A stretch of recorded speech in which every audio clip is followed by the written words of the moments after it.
ಈ ಜಾಗ ಇಷ್ಟೊಂದು ಫಲವತ್ತಾಗಿದೆ, ನೀರಾವರಿ ಇದೆ, ಜಮೀನು ತುಂಬಾನೇ ಚೆನ್ನಾಗಿದೆ. ಮತ್ತು ಈ ಕಡೆ ಈ ಭಾಗದಲ್ಲಿ ಇರೋರೆಲ್ಲ ತುಂಬಾ ಸಣ್ಣ ರೈತರು.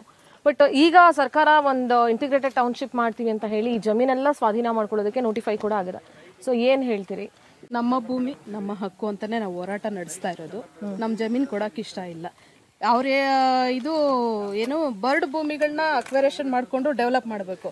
ಅಂಥದ್ರಲ್ಲಿ ಕೃಷಿ ಭೂಮಿನ ಅಕ್ವೇರ್ ಮಾಡ್ಕೊಂಡು ಇವ್ರೇನು ಡೆವಲಪ್ ಮಾಡ್ತಾರೆ?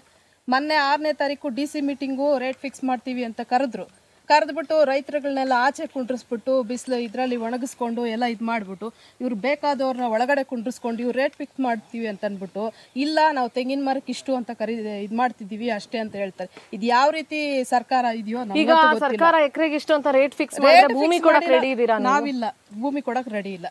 ನಮ್ಗೆ ಈ ವಾತಾವರಣ ಇದು ನಮ್ಗೆ ಸಾಕಾಗಿದೆ. ಇಲ್ಲಿ ದುಡ್ಕೊಂಡು ತಿನ್ನೋ ಶಕ್ತಿ ನಮಗಿದೆ. ನಮ್ಗೆ ಬೇಕಾದಷ್ಟು ನಮ್ಗೆ ಇಲ್ಲೇ ಸಿಗ್ತಾ ಇದೆ ಹಣ ಎಲ್ಲನೂ ನಮ್ಮ ಇದಕ್ಕೆ. ಅವ್ರು ಕೊಡೋ ದುಡ್ಡು ನಮ್ಗೇನು ಬೇಕಾಗೇ ಇಲ್ಲ. ಈಗ ಅವ್ರು ಹೋಗಿ ಎಲ್ಲಾದರೂ ಬಂಜರು ಭೂಮಿ ಇರ್ತದಲ್ಲ ಅಲ್ಲಿ ಮಾಡ್ಕೊಳ್ಳಿ ಅಕ್ವೇರೇಷನ್. ನಮ್ಮ ಭೂಮಿ ನಮ್ಗೆ ಬಿಟ್ಕೊಡ್ಬೇಕು ಅಷ್ಟೇ. ನಮಗೆ ಇವ್ರು ಕೊಡೋ 1.5 ಲಕ್ಷ 1.5 ಕೋಟಿ 2 ಕೋಟಿ ಕೊಟ್ಟರು ಬೇರೆ ಕಡೆ ಹೋಗಿ ನಾವು ಬರೀ ಒಂದು ಸೈಟ್ ತಗೊಳಕ್ ಆಯ್ತಾ ಇಲ್ಲ.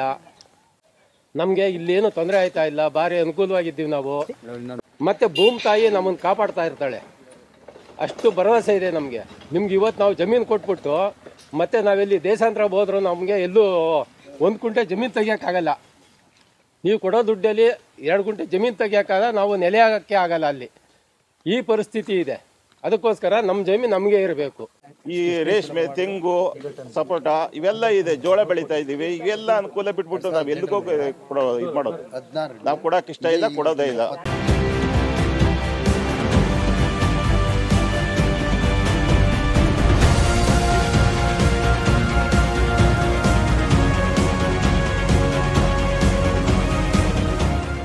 ಇವಾಗ ಹಲವಾರು ತಿಂಗಳುಗಳಿಂದ ಹೋರಾಟ ಮಾಡ್ತಾ ಇದ್ದೀರಾ, ಭೂಮಿ ಅಕ್ವೈರ್ ಮಾಡ್ಕೊಳಕ್ಕೆ ಹೊರಟಿದ್ದಾರೆ. ಸೊ ಹೈನುಗಾರಿಕೆಯಲ್ಲಿ ಆಲ್ಮೋಸ್ಟ್ ಇಲ್ಲಿಂದ ಒಂದು 6 ಲಕ್ಷ ಲೀಟ್ರಷ್ಟು KMFಗೆ ಹಾಲು ಕೂಡ ಸಪ್ಲೈ ಆಗುತ್ತೆ. ಇಲ್ಲಿನ ಬಹುತೇಕ ಹೆಣ್ಮಕ್ಳೆಲ್ಲ ಹೈನುಗಾರಿಕೆಯಲ್ಲಿ ತೊಡಗಿಸ್ಕೊಂಡಿದ್ದಾರೆ. ಏನು ಹೇಳ್ತೀರಿ? ನಮ್ಮ ಹೊಟ್ಟೆ ಮೇಲೆ ಹೊಡೆಯಕ್ಕೆ ನಿಂತವನೇ ಇವನು. ನಾವು ಏನು ಥರದಲ್ಲಿ ಜೀವನ ಮಾಡಬೇಕು ಗೊತ್ತಿಲ್ಲ. ಇವತ್ತು 10 ಎಕರೆ 15 ಎಕರೆ ಇರೋರು ಸ್ವಲ್ಪ ದುಡ್ಡು ಬರ್ತದೆ, ಹೆಂಗೋ ಸೇವ್ ಮಾಡ್ಕೋತಾರೆ. ಅರ್ಧ ಎಕರೆ 1 ಎಕರೆ ಇರೋರೆಲ್ಲ ಏನು ಮಾಡಬೇಕು? ನೀವೇ ಹೇಳ್ರಿ. ನಮಗೆ ನಿಮ್ಮ ಕಡೆಯಿಂದ ಮಾಧ್ಯಮದವ್ರ ಮೂಲಕನೂ ನಮ್ಗೆ ನ್ಯಾಯ ಸಿಗಲೇಬೇಕು. ಮೊನ್ನೆ DC ಆಫೀಸ್ ಹತ್ರ ಹೋಗಿದ್ವಿ. ಎಷ್ಟು ಬಿಸಿಲೆಲ್ಲ ಕೂತ್ಕೊಂಡು ಪ್ರತಿಭಟನೆ ಮಾಡಿ ನಾವೆಲ್ಲ ಹೊಡೆದಾಡಿದೀವಿ. ಇಲ್ಲಿ ದೊಡ್ಡ ಡ್ರಾಮಾನೇ ನಡೆದಾಯ್ತು ಅಂತ ಟಿವಿಲೆಲ್ಲ ಕೊಟ್ರು. ನಮ್ಗೆ ಎಷ್ಟು ಬೇಜಾರಾಯ್ತು ಗೊತ್ತಾ? ಅದು ರೌಡಿಗಳನ್ನೆಲ್ಲ ಕರೆಸಿ ಎಷ್ಟೊಂಥರ ಇದು ಮಾಡಿದ್ರು. ನಾವು ಇಷ್ಟು ಪ್ರತಿಭಟನೆ ಮಾಡ್ತಾ ಇದೀವಿ. ಹೆಂಗಸ್ರುಗಳು ಕೆಲಸ ಕಾರ್ಯ ಎಲ್ಲ ಬಿಟ್ಬಿಟ್ಟು ನಿಂತಿದೀವಿ. ಆದ್ರೂ ಅವ್ರಿಗೊಂಚೂರು ಕರಿಕರನೇ ಬರ್ತಾ ಇಲ್ವಾ? ನೀವೇ ನಮ್ಮ ಮಾಧ್ಯಮದವ್ರ ಮೂಲಕ ಆದ್ರೂ ನಮ್ಗೆ ನ್ಯಾಯ ಸಿಗಲೇಬೇಕು. ಇಲ್ಲಿ ಏನಾಗಿದೆ ಅಂದರೆ ರಾಜಕೀಯದವರು ಹೇಳೋದು, ರಾಜಕೀಯವಾಗಿ ಪಕ್ಷ ಕಟ್ಕೊಂಡು ಪಕ್ಷದ ಮೂಲಕ ಇವರು ಒಂದು ಹೋರಾಟ ಮಾಡ್ತಾ ಇದ್ದಾರೆ. ಆಡಳಿತ ಸರ್ಕಾರ ಆದಮೇಲೆ ಒಂದು ಧೋರಣೆ ಮಾಡೋಕ್ಕೆ, ಒಂದು ದೂಷಣೆ ಹೊಡ್ಸೋಕ್ಕೋಸ್ಕರ ಪಕ್ಷ ಕಟ್ಕೊಂಡು ಇವರು ರೈತರುಗಳನ್ನ ಸೇರಿಸ್ಕೊಂಡು ಹೋರಾಟ ಮಾಡ್ತಾ ಇದ್ದಾರೆ ಅಂತ. ಇಲ್ಲಿ ಪಕ್ಷದವ್ರು ಯಾರೂ ಇಲ್ಲ. ಇಲ್ಲಿ ಎಲ್ಲ ರೈತರುಗಳನ್ನೇ, ರೈತರು ಪರವಾಗಿನೇ, ರೈತರುಗಳನ್ನೇ ಸ್ವಂತವಾಗಿಯೇ ಅವರೇನೆ ಒಂದು ಹೋರಾಟದಲ್ಲಿ ಭಾಗಿಯಾಗಬೇಕು ಅಂತ ಸಾವಿರಾರು ಜನ ಎಲ್ಲ ಈ ಹೋರಾಟಕ್ಕೆ ಬಂದಿರೋವಂಥದ್ದು. ಇದನ್ನ ಪಕ್ಷದ ಬಣ್ಣ ಹಚ್ಚಬಾರ್ದು ಯಾರೇ ಆಗಲಿ. ಇಲ್ಲಿ ನಮ್ಮ ಪರಿಸ್ಥಿತಿಗಳು ಏನಿದೆ ಅಂತ ನೋಡಬೇಕು.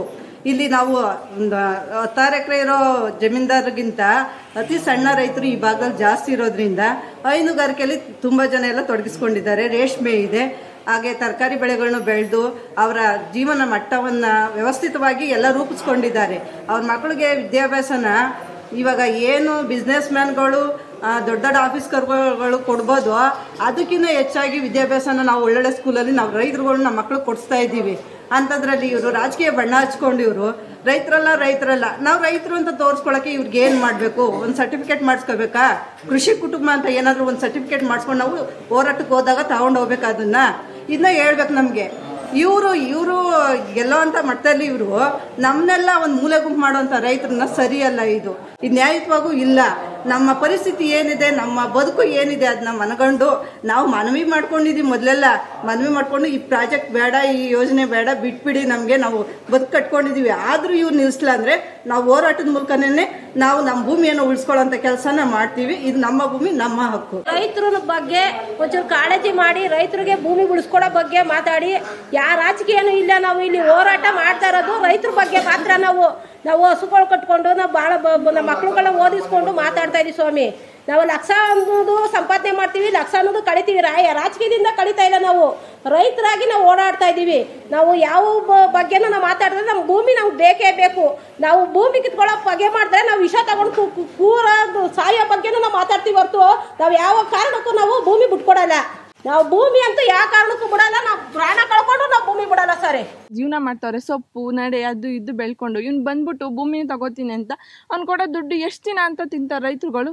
ಎಷ್ಟೊಂದು ಜನ ಎಷ್ಟು ಸಣ್ಣ ಪುಟ್ಟ ವ್ಯವಹಾರ ಮಾಡಿಕೊಂಡು ಸೊಪ್ಪು ಮಾಡ್ಕೊಂಡು ಅಲ್ಲಿ ಇಲ್ಲಿ ಈ ಹಸು ಮಡಿಕೊಂಡು ಅಷ್ಟೊಂದು ಚೀಟಿ ಸಂಘ ಕಟ್ಕೊಂಡು ಎಷ್ಟೊಂದು ಜೀವನ ಮಾಡ್ತಾವ್ರೆ. ಇವ್ರು ಹೊಟ್ಟೆ ಮೇಲೆಲ್ಲ ಹೊಡಿಬೇಕು ಅಂತ ಅವ್ನು ಎಷ್ಟು ದಿನ ಕಾಯ್ಕೊಂಡು ಕೂತಿದ್ದ. ಅವನ ಹತ್ರ ಜೀತ ಮಾಡೋಂಥ ಪರಿಸ್ಥಿತಿ ನಮಗಿಲ್ಲ. ನಾವು ಗೊತ್ತು ನಮಗೂ, ನಾವು ಒಂದೊತ್ತು ಉಂಡ್ರು ಒಂದೊತ್ತು ಹಸ್ಕೊಂಡು ನಾವು ಮಕ್ಳನ್ನ ಸಾಕ್ತಾ ಇದೀವಿ. ನೋಡಿ, ನಾವು ಒಂದೊಂದು ಬೆಳೆ ತೆಗೆದ್ಬಿಟ್ಟು ಇನ್ನೊಂದು ಬೆಳೆ ಬಂದು ನಿಂತಿದೆ.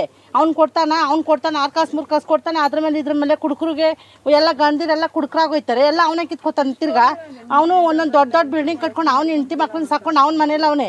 ನಮ್ಮ ಜೀವನ ಹಾಳಾಗೋಯ್ತದೆ. ನಮಗೆಲ್ಲ ವಿಷ ಕೊಟ್ಬಿಟ್ಟು ಅವ್ನ ಹೆಂಡತಿ ಮಕ್ಳನ್ನ ಬೇಕಾದ್ರೆ ಬದುಕಿಸ್ಕೊಳ್ಳಿ. ನೋಡಿ, ಇವಾಗ ಈ ಬೆಳೆ ತೆಗೆದ್ರೆ ಇನ್ನೊಂದು ಬೆಳೆ ಹಾಕ್ತೀವಿ ನಾವು. ವರ್ಷಕ್ಕೆ 2 ಬೆಳೆ 3 ಬೆಳೆ ತೆಗಿತೀವಿ. ರಾಗಿಗಳು ಬಂದವೆ, ಕಟಾವು ಮಾಡಬೇಕು.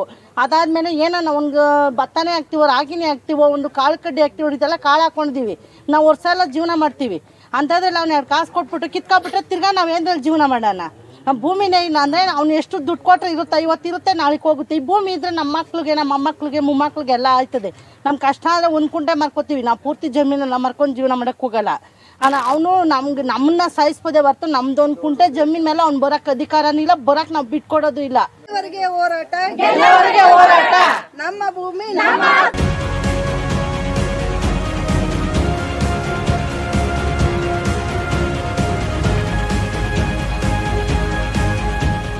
ನೋಡಿದ್ರಲ್ಲ ವೀಕ್ಷಕರೇ, ಬಿಡದಿ ಇಂಟಿಗ್ರೇಟೆಡ್ ಟೌನ್ಶಿಪ್ ದೇಶದ ಮೊದಲ AICT ಮಾಡ್ತೀವಿ ಅಂತ ಕರ್ನಾಟಕ ಸರ್ಕಾರ ಹೊರಡಿಸಿದೆ. ಸುಮಾರು 22,000 ಕೋಟಿ 9,000 ಚಿಲ್ಲರೆ ಎಕರೆ ಭೂಮಿಯನ್ನ ಅಕ್ವೈರ್ ಮಾಡ್ಕೊಳ್ಳೋದಕ್ಕೆ ಹೊರಟಿದ್ದಾರೆ. ನೋಟಿಫಿಕೇಶನ್ ಕೂಡ ಆಗಿದೆ. ಸೊ ರೈತರನ್ನ ಎಷ್ಟು ಕೇವಲವಾಗಿ ನಡೆಸ್ಕೊಳ್ತಾ ಇದ್ದಾರೆ ಅಂತಂದ್ರೆ, ಇಲ್ಲಿನ ಜಿಲ್ಲಾಧಿಕಾರಿ ಮೊದಲನೇದಾಗಿ ತಗೊಳ್ತೀನಿ. ಒಂದು ಜಿಲ್ಲೆನ ಉದ್ಧಾರ ಮಾಡ್ಬೇಕಾಗಿರೋರು ಅವರು ರೈತರ ಜೊತೆ ಆಗ್ಲಿ ಅಥವಾ ಈ ಜಿಲ್ಲೆಯಲ್ಲಿರೋರ ಜೊತೆ ಆಗ್ಲಿ ಒಂದು ಉತ್ತಮ ಬಾಂಧವ್ಯ ಇಟ್ಕೊಳ್ಬೇಕು. ಆದ್ರೆ ರೈತರನ್ನ ತಮ್ಮ ಜಿಲ್ಲಾಧಿಕಾರಿ ಕಚೇರಿಗೆ ಕರ್ಸ್ಕೊಂಡು ಅವ್ರಿಗೆ ಅವಮಾನ ಮಾಡುವಂಥದ್ದಿರ್ಬೋದು, ಅಥವಾ ಅವ್ರನ್ನ ಹೊರಗೆ ತಳ್ಳಿ ಅವ್ನ್ ಯಾರು ಇವನ್ ಯಾರು ಅಂತ ಏಕವಚನದಲ್ಲಿ ರೈತರನ್ನ ಸಂಬೋಧಿಸೋದಿರ್ಬೋದು. ಅಂಡ್ ಉಪಮುಖ್ಯಮಂತ್ರಿಗಳು ಇದೇ ಜಿಲ್ಲೆಯವರಾಗಿದ್ದೀರಿ. ನೀವು ನಿಮ್ಮ ಭಾಗದ ರೈತರಿಗೆ ನೀವೇ ಮೋಸ ಮಾಡಿ ಅವರು ಸ್ವಾವಲಂಬಿಯಾಗಿ ದುಡಿಯುವ ಕೈಗಳನ್ನ ನೀವೇ ಕತ್ತರಿಸ್ಬಿಟ್ಟು ಅವ್ರನ್ನ ಯಾರ ಕೆಳಗೋ ತಗೊಂಡೋಗಿ ಹಾಕಿ ಅವರ ಸ್ವಾಭಿಮಾನಕ್ಕೆ ಅಡ್ಡಿಪಡಿಸುವಂತ ಕೆಲಸ ಮಾಡೋದಕ್ಕೆ ಮುಂದಾಗಿದ್ದೀರಲ್ಲ, ಇದು ಎಷ್ಟು ಸರಿ ಅನ್ನೋ ಪ್ರಶ್ನೆ ಮಾಡ್ತಾ ಇದ್ದೀನಿ. ಪ್ರತಿ ಸಾರಿನೂ ಕುಮಾರಸ್ವಾಮಿ ಅವರ ಎಲ್ಲಾ ಮಾತಿಗೂ ವಿರೋಧಿಸುವಂತ DK ಶಿವಕುಮಾರ್ ಅವರೇ, ಯಾಕೆ ಭೂಮಿ ಅನ್ನೋ ವಿಚಾರ ಬಂದಾಗ ಕುಮಾರಸ್ವಾಮಿ ಅವ್ರ ಕಾಲದಲ್ಲಿ ಮಾಡಿದಂತ ಒಂದು ಪ್ರಾಜೆಕ್ಟ್ಗೆ ನೀವು ಸಪೋರ್ಟ್ ಮಾಡ್ತಾ ಇದೀರಿ? 1 ಎಕರೆ, ಅರ್ಧ ಎಕರೆ, 1/4 ಎಕರೆ ಭೂಮಿ ಇರುವಂತ ಸಣ್ಣ ರೈತರು ಅವ್ರ ಭೂಮಿನ ಕಳ್ಕೊಂಡು ನೀವು ಕೂಡ 2 ಕೋಟಿ 3 ಕೋಟಿ ಭಿಕ್ಷೆ ಎತ್ಕೊಂಡು ಎಷ್ಟು ವರ್ಷ ಅವ್ರ ಜೀವನ ಮಾಡೋದಕ್ಕಾಗತ್ತೆ? ನೆಕ್ಸ್ಟ್ ಅವ್ರ ಮಕ್ಳಿಗೆ ಏನ್ ಕೊಡ್ಬೇಕು? ನೀವು ಕೊಡುವಂತ 3 ಕೋಟಿ ದುಡ್ಡಲ್ಲಿ ಅವ್ರ ಮಕ್ಳ ಭವಿಷ್ಯನ ರೂಪಿಸೋದಕ್ಕಾಗತ್ತಾ? ಇದೆಲ್ಲಾನು ಯೋಚನೆ ಮಾಡಿ. ಅಂಡ್ ನೀವು ಪ್ರಾಜೆಕ್ಟ್ ಮಾಡ್ಲೇಬೇಕು, ಡೆವಲಪ್ಮೆಂಟ್ ಮಾಡ್ಲೇಬೇಕು ಅಂತಾದ್ರೆ ಯಾವ್ದಾದ್ರು ಬರಡು ಭೂಮಿನೋ ಅಥವಾ ಕೃಷಿಗೆ ಯೋಗ್ಯವಲ್ಲದ ಭೂಮಿನೋ ನೀವು ಆಯ್ಕೆ ಮಾಡ್ಕೊಳ್ಳಿ. ಉತ್ತರ ಕರ್ನಾಟಕ ಭಾಗದಲ್ಲಿ ನಿಮಗೆ ಬೇಕಾದಷ್ಟು ಭೂಮಿ ಸಿಗುತ್ತೆ, ಮಧ್ಯ ಕರ್ನಾಟಕ ಭಾಗದಲ್ಲೂ ನಿಮಗೆ ಬೇಕಾದಷ್ಟು ಭೂಮಿ ಸಿಗುತ್ತೆ. ಕರ್ನಾಟಕದಲ್ಲಿ ಎಷ್ಟೊಂದು ಭೂಮಿ ಇದೆ ಆ ತರದ್ದು. ಅಂತದ್ರಲ್ಲಿ ಇಷ್ಟು ನೀರಾವರಿ ಭೂಮಿಯನ್ನ ನೀವು ತಗೊಂಡು ಸಣ್ಣ ಪುಟ್ಟ ರೈತರ ಹೊಟ್ಟೆ ಮೇಲೆ ಹೊಡೆದು ನೀವ್ ಏನ್ ಸಾಧಿಸಕ್ ಹೊರಟಿದ್ದೀರಿ, ಯಾವ AICT ಮಾಡಿ ಏನ್ ಡೆವಲಪ್ಮೆಂಟ್ ಮಾಡಕ್ ಹೊರಟಿದ್ದೀರಿ ನನಗಂತೂ ಗೊತ್ತಾಗ್ತಲ್ಲ. ಅಂಡ್ ರೈತರ ವಿರೋಧ ಇದೆ. ಇದು ಖಂಡಿತವಾಗ್ಲೂ ರೈತರು ಈ ಹೋರಾಟವನ್ನ ಇಲ್ಲಿಗೆ ನಿಲ್ಸೋದಿಲ್ಲ. ಪ್ರಾಣ ಬೇಕಾದ್ರೆ ಕೊಡ್ತೀವಿ, ಭೂಮಿ ಕೊಡಲ್ಲ ಅಂತ ಹೋರಾಟ ಮಾಡ್ತಿದ್ದಾರೆ. ಅಂಡ್ ಬಲವಂತವಾಗಿ ಭೂಮಿಯನ್ನ ಕಿತ್ಕೊಳ್ಳುವಂತ ಯಾವ ಹಕ್ಕು ಸರ್ಕಾರಕ್ಕೂ ಇಲ್ಲ. ನೀವು ಕೊಡೋ ಪರಿಹಾರನೇ ಬೇಡ, ನಮ್ಮ ಭೂಮಿ ನಮಗ್ ಬಿಟ್ಬಿಡಿ ಅಂತ ಕೇಳ್ಕೊಳ್ತಿದ್ದಾರೆ. ಅಂಡ್ ರೈತರ ಹೋರಾಟದ ಜೊತೆಗೆ ಪವರ್ ಟಿವಿ ಸದಾ ನಿಂತ್ಕೊಂಡಿರುತ್ತೆ ಅಂತ ಹೇಳ್ತಾ ಈ ಕಾರ್ಯಕ್ರಮ ಇಲ್ಲಿಗೆ ಮುಗಿಸ್ತಾ ಇದ್ದೀನಿ. ನೋಡ್ತಾ ಇರಿ ಪವರ್ ಟಿವಿ, ಇದು ನಿಮ್ಮ ಶಕ್ತಿ.